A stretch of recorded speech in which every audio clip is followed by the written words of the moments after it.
என் கூந்தல் தேவன் தூங்கும் பள்ளி அறையா மலர் சூடும் வயதில் என்னை மறந்து போவதுதான் முறையா?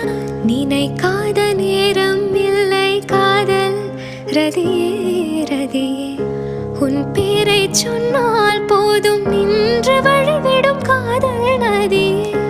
என் சுவாசம் உன் மூச்சில், உன் வார்த்தையின் பேச்சில், 5-6 நூற்றாண்டு வாழ்வோம் என் வாழ்வேவா. மலர்களே மலர்களே இது என்ன கனவா?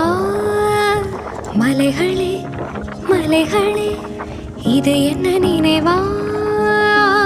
உருகியது